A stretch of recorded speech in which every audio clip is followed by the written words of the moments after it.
Hi, this is the second post of um, a case study that I think is interesting and worth looking at from a reputation and brand perspective. Basically, it's about Touchee Feelee, represented by a lady called Euodia. I still don't know if I'm saying her name right, and Woolworths, South Africa. And from what I've read on Touchee Feelee's blog, is that Woolworths South Africa and Touchee Feelee were in discussions about a design that Touchee Feelee made or created, and so eventually Woolworths South Africa did not go with her design or buy her designs, and then it so happens that Euodia a while later finds something that's very similar to her designs in one of Woolworths stores, and so yeah, and so that the whole story is around that. So so Euodia is basically just saying that Woolworths took her for a ride in a sense, and she reached out to them. You can check out the first post and the link to her blog to get the full story. But what I thought I'd do as posts is kind of put myself. What would I put myself in Euodia or Touchy Feely's shoes, and just kind of try to process things from that angle, and in the spirit of objectivity, also look at what I would do if I were Woolworths South Africa. And so this second post is basically about that. What would I do if I were Woolworths South Africa and someone made the claims that Euodia has made, that we've taken her designs and used them.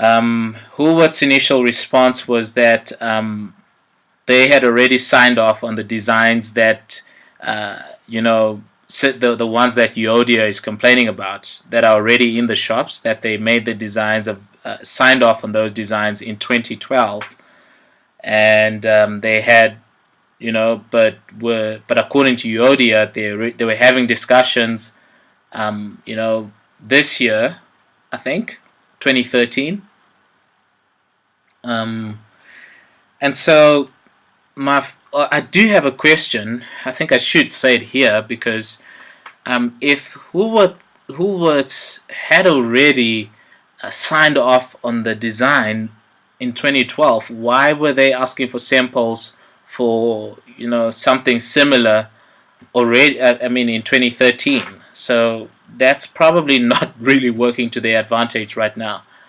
But as Woolworths South Africa, putting on my Woolworths hat, what would I have done?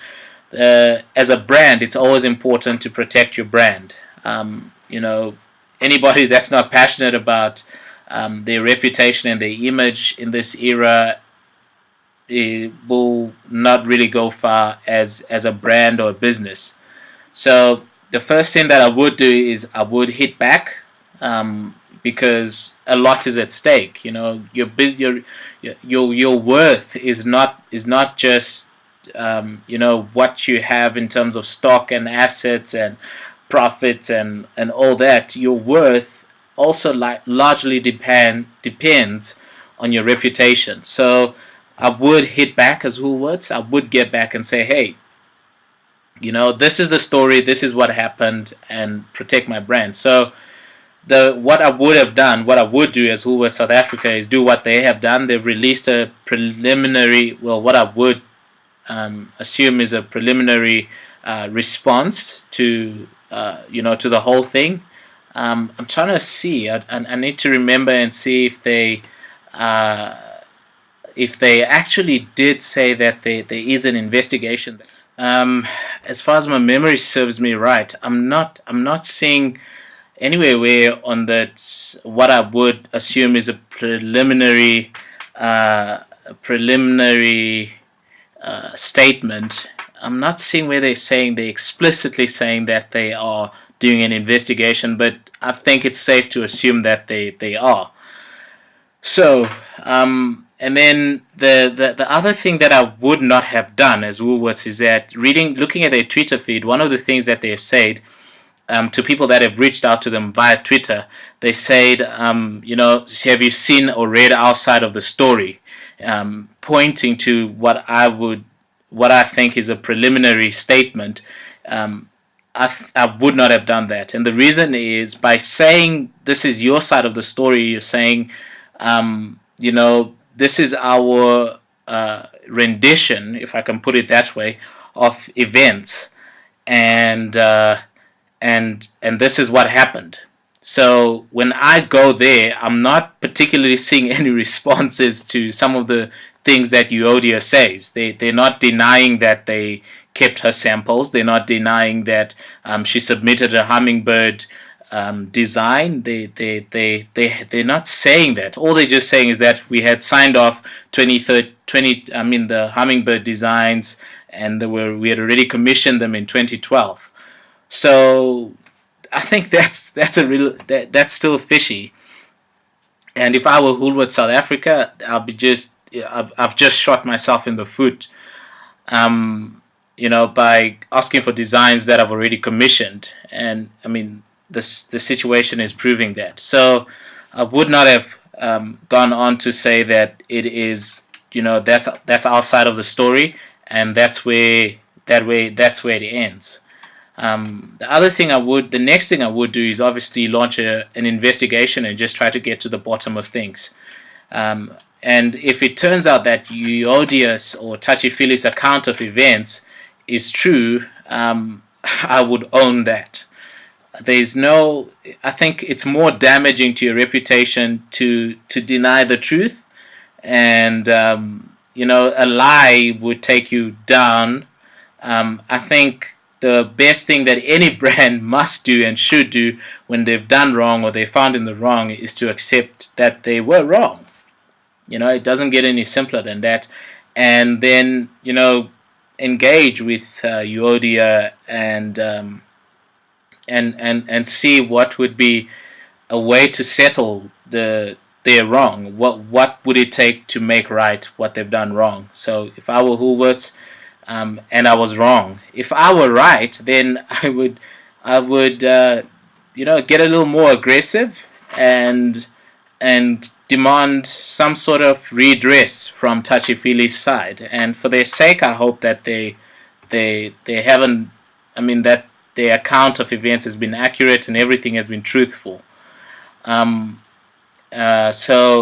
if it wasn't true, then I would demand an apology. I think whether I would demand an apology and Touchee Feelee explicitly saying that we were wrong, we lied, and I would not sue them for any. It might be bad for business. For the margins, the bottom line. But I wouldn't go to the court of. I wouldn't. But I wouldn't go to court and demand some sort of payout as a way of paying damages. I think that would already make us bad. So that's what I would do as Woolworths. So protect your brand, and if you are wrong, accept it. Accept it and reach out and try to make things right the best you can with where the situation is at. And the other thing is, if you are in the right and it turns out that Touchee Feelee was wrong, I definitely would make them publicly come out the same way that they have. And say that they were wrong, and I would not sue. That's my take. So let me know if you were Woolworths South Africa and it turned out you were right. What would you do? And if it turned out you were wrong, what would you do? I'm interested.